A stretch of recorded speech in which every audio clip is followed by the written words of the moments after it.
Hey, welcome back to another edition of Everything Football 62. I'm your host, Jonathan Big Tex Johnson, a.k.a. Professor Tex, a.k.a. Uncle Tex. We're going to jump right into Week 10, man. Knock these out the way real quick, man.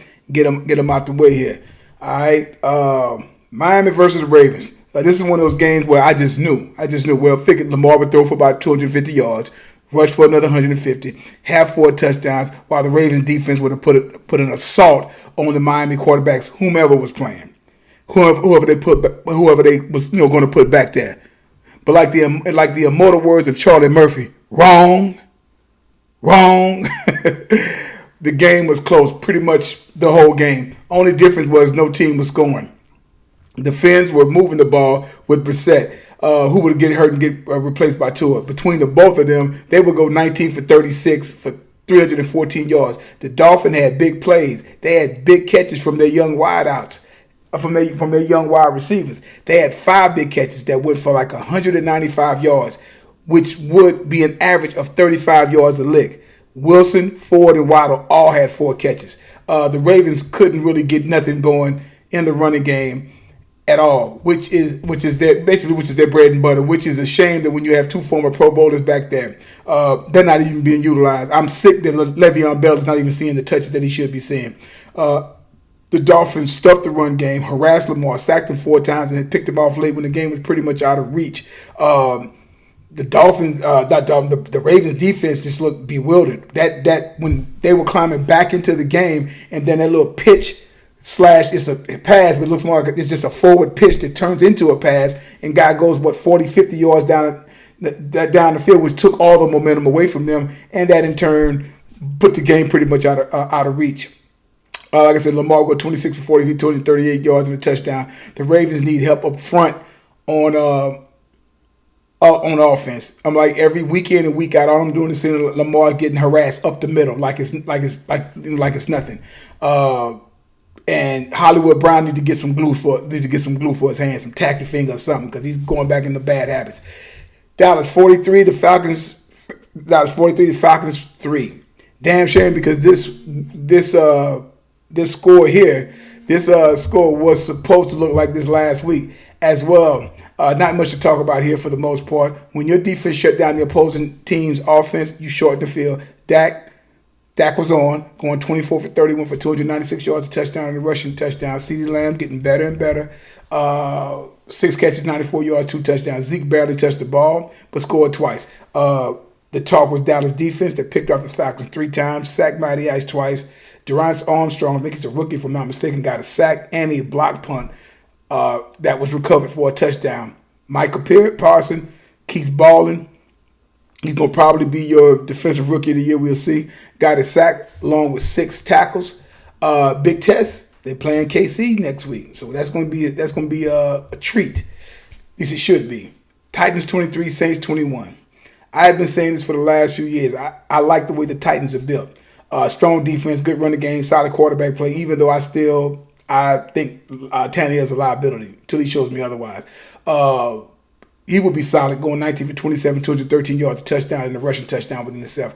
2 big catches that went for 89 yards, pretty much, kind of telltale of the game. The Saints, who was without Kamara, didn't do much in the run department, but Mark Ingram, with his second stint with the Saints, did make a couple of big plays on a 13-yard run for a touchdown to pull the Saints within 8, and a big 34-yard catch. The Saints actually would have won this game after 2 of those scores. Their kicker Brian Johnson mixed both of the extra points. That's 2 points. All that stuff come back to haunt you. Well, you had Trevor Siemian hit Marquez Callaway for a 15-yard touchdown. Old quarterback, he was solid, going 19 for 34 for 298 yards, 2 touchdowns. Had those extra points been made, this would have made it 23-23. And all they would have to have was the point after, making it 24-23, and with about 59 to 58 seconds left. Titans defense right now is carrying them. I don't know how long that's going to, this is going to keep going on, but we'll see what happens. We'll see what happens. But those field goals, those kickers, man, You gotta make them points, man. That's a game that should have been won. Colts 23, Jags 17. Jonathan Taylor again with a strong game. It's just showing you how he's moving up week in week, and is showing that he's one of the better backs in the game. 21 times for 116 yards and 34-yard run early in the game. Wentz went back to being Wentz. 22 for 30, 480 yards, a touchdown, no turnovers. Mike Pittman had another strong, nice game, 5 catches for 71 yards. The Jags didn't go quietly. Jamal Agnew had a breathtaking 66-yard touchdown, and James Robinson grinded for 57 yards. They got a nice little tandem over there. They had a chance to actually win this game. Trevor Lawrence, who looked like most rookie quarterbacks on teams of that nature, was sacked 3 times, went 16-35 for 162 yards, no touchdowns or picks. But with a minute and 2 seconds left to play, Jags on the Colts 46, 1st and 10, and a chance to win. He gets flushed out the pocket, tries to run, the ball gets stripped, fumbles, game's over. Tough rookie year for the Golden Boy. Pats 45, Browns 7. The Browns may just want to burn this tape. The only thing they did good was the first drive when they went up 7-0. It looked like it was going to be a nice fought-out game. That all changed when Mayfield went back to passing through a pick to Kyle Duggar, who returned it 37 yards to the Browns' 5-yard line later. Ramondre Stevenson, gotta love these names, punched it in 5 yards out, making it 14-7. For a 14-7 game, and after that, the game was over with. It was pretty much a wrap. Mayfield would get hurt, injuring his knee. He has been banged up all year. Case Keenum would come in for mop-up duty, but the Pats defense just shortened the field, sacked the Browns quarterback 5 times, making easy work for Mac and Cheese Jones, going 19 for 23, 198 yards and 3 touchdowns. And Stevens rushed for 100 yards and 2 touchdowns. This game wasn't even close. The Browns' defense was non-existent, a poor showing for them as a team. The AFC North is wide open, in my opinion. Jokers better watch the Pats. Bills 45, Jets 17. At times, football players make stupid statements that come back to haunt them. A few weeks back, the Jets beat the Bengals, and Mike White had a huge game, only to get hurt the next game versus the Colts, missing the rest of the game. Well, this past week, he made a statement saying he felt as though he should have been a number 1 pick in the 2018 draft. Yeah, where? Western Kentucky? Okay. Yeah, right. Okay, well, that was bulletin board material because Josh Allen was in that draft, and he carved up the Jets going 21 for 28 and 366 yards and 2 touchdowns and 1 pick, while Mike White looked like a quarterback out of his element, 24 for 44 for 251 yards, not 1, not 2, not even 3, but 4, count them, 4 picks.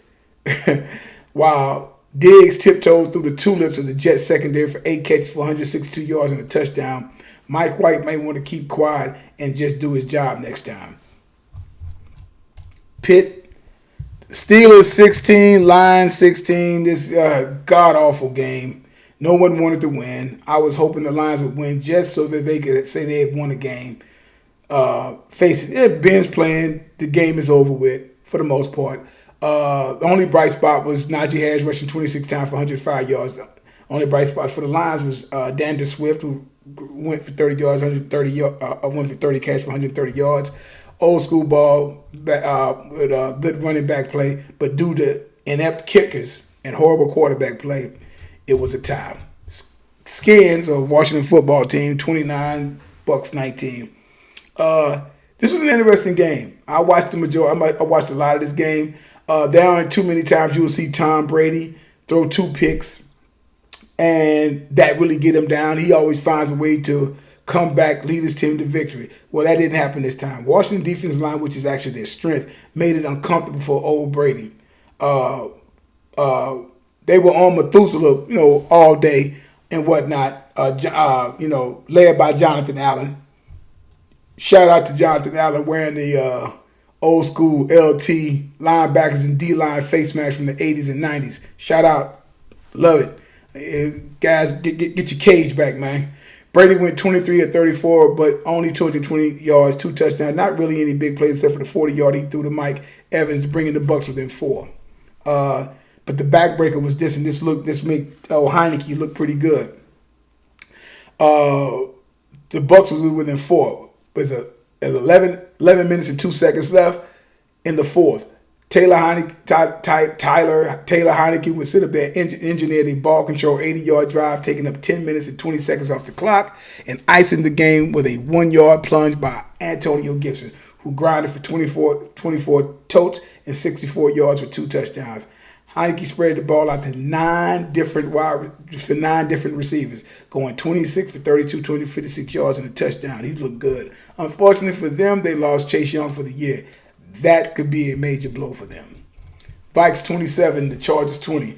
Well, Cousins finally found a little ice water in his veins, making a couple of throws and setting up a nice 4th and 2 where Cook converts and iced the game to beat the Bolts. Cousins went 25 for 37 for 294 yards and 2 touchdowns with no picks. He did lose a fumble, but who's counting? Justin Jefferson was the recipient of 9 catches for 143 yards. Young guys are putting it up between him and his boy and his partner over there, Chase, when he was at LSU. Them guys, they doing some big things, making big catches. The Bolts, who for the first 5 weeks was the talk of the town, going 4-1. The last 4 weeks, the Bolts have went 1-3. All things considered, this game was close, and the Bolts had a chance to win. But the Bolts defense, who hasn't been very good at all this year, failed to stop the Vikings late in the game, giving up an 18-yard pass from Cousins on a 3rd and 20 play. Most time, that play in that situation may get you 8 yards, and then you're going to have to punt the ball. Justin Herbert was 20 for 34 for 195 yards, 1 touchdown. He was sacked twice and picked off once. A lot of grumbling around there about why isn't he throwing the ball downfield. You got to take what they give you. Panthers 34, Cards 10. I'm back. Cam injected some energy into the Panthers, and Cam made an immediate impact. Well, that's what he does, which is one of the reasons why I say he had to get out from New England. That just wasn't going to fly. A quarterback that particular way. Let's put it that way. I don't think it was going to fly. He had to be perfect. He had to walk on eggshell. And, I've already talked about that and whatnot. But this is something good to see with Cam back in Carolina. Should have never left. Should still been there and whatnot. They haven't been to the playoffs since 2017, which was not Cam's last year. However, it was his last year when he put up some really nice numbers and whatnot. That was McCaffrey's rookie year. Ever since you put everything in McCaffrey's hands, nothing has went well. Even when the year back, I want to say it was at 2018 or 2018. I think it was 2018 when they started out 6-2, and then Cam messed up shoulder and all that, and then everything just went to hell then. And whatnot. So Cam with his first 2 touches, ran for a touchdown, threw for a touchdown. P.J. Walker wasn't too bad, going 22 for 29 for 167 yards, but did throw a pick. McCaffrey ran for 95 yards and 66 yards receiving. Colt McCoy, wasn't nothing much to say about the Cards on offense. The Cards quarterbacks were sacked 4 times against a stout Carolina defense. Luckily, the Cards are 8-2, still leading the NFC West, but they do need to get Murray and D-Hop back soon as possible and find out where their defense is hiding, because it damn sure ain't been showing up. Eagles 30, Broncos 13. I think they're about a year or so away, but the Eagles may be something to watch. They may even shock a few folks this year. Who knows? With this 17-game season. Jalen Hurts with 16 for 23 for 178 yards, passing with 2 touchdowns and 1 ill-advised pick. He also added 53 yards on the ground. Devontae Smith caught both the Hurts touchdown passes, added 66 yards receiving. But what was impressive about the Eagles was the game with Howard and Scott. Those 2 milked the clock so that the Broncos really couldn't make a comeback, especially after that fumble recovery and 83-yard touchdown run by Darius Slay. Teddy Ted had a decent game, going 22 for 36 with 226 yards, no touchdown, no ends, but will be memed to death for the business decision he made on not tackling Slay. But they milked the clock. They really did milk the clock. Those guys, Howard and Scott, they milked the clock, and that's old school football. That's what you do in a team. That's what you can do. You can still run the ball in the NFL if you want to. Packers 17, Seahawks nothing. Shutout. First shutout thing the Seahawks has had since Russell Wilson has taken over as quarterback. This game was hard to watch, though. I was thinking it was going to be a little score fest, pretty good game, when in actuality, it wasn't that good of a game at all. What was I thinking? Wilson didn't look like the quarterback we've grown accustomed of seeing, which makes sense because he hasn't played in damn near a month with a broken finger. Rodgers, who missed a week and was crucified for lying about the jab, he underwhelmed. But what your boy Tech say, I told you he would win. The stats didn't come up in that. The stats wasn't like that, but they did win. Wilson would go 20 for 40 for 161 yards and 2 picks. Rodgers 23 for 37, 292. No touchdowns and 1 awful pick. The big thing here is that Aaron Jones went out with an MCL sprain, but only to miss a week or 2. Better watch Aaron Rodgers next game. I wasn't that far off on the stats neither. I said about 3 or 4 touchdowns. He didn't throw a touchdown, but the yards are just a few yards off on the yards, though. KC 41, Raiders 14. Well, you had to know it was coming. I had been saying, do what you have to do until you get your pep and your step back. All right, this game was close. Looked like it was going to be a back and forth. Carr threw a 37-yard strike to Daniel Carlson, making it 17-14. Chiefs up by 3. Then came Mahomes, and that offense, it wasn't even close anymore. Big play after big play. Mahomes would go 35 for 50 for 406 yards and 5 touchdowns, 0 picks. Kelsey, Hill, and Williams carved up the Raiders secondary like a Thanksgiving jive turkey. The game got away from the Raiders. Even when they had gotten a big play from a newly added Deshaun Jackson, only down by 10, Carr makes a great 37-yard throw to Jackson, catching it at the Chiefs' 20, who made a big catch, then fumbles it and recovered by the Honey Badger. After then, the onslaught was on. Carr wasn't too bad, going 25 for 35 for 261 yards, 2 touchdowns, but an ugly pick. It had been a rough month and a half for the Raiders.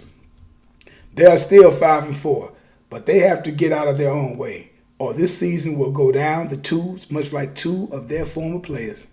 Niners 31, Rams 10. This was the Debo Samuel show.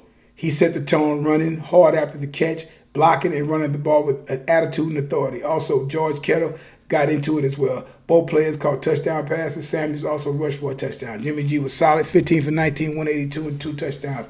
The Niners punched the Rams in the mouth. I honestly thought the Rams was going to do way more than what they showed out here. Instead, this game for the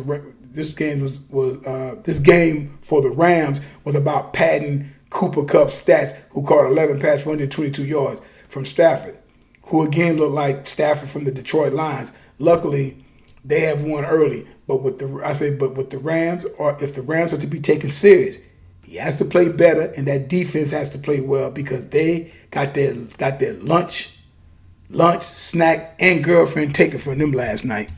And I mean that's the pretty much it of it right there, man. For what I seen there, that was that's kind of like it for that, man. My game ball, who I'm gonna get a game ball for offense. I'm gonna go ahead and give it to Mac Jones, going 19 for 23, 198 yards, 3 touchdowns, 142 rating, 142.1. And as for defense, I'm giving that thing to my man Eric Kendricks, the linebacker who was balled out a little bit against Dallas there a couple of weeks ago. Had an interception and whatnot. At linebacker, 8 tackles, an interception, and a sack, and whatnot. And they slowed down that San Diego's offense and whatnot. Yeah, man. But that's my recap of Week 10, man, and whatnot. And like I say, hey, man, there's no GOAT, there's no greatest of all time, as long as time's still going on. And like I tell you guys all the time, numbers don't lie and get emotional. People do. We'll be hollering back at you later sometime this week.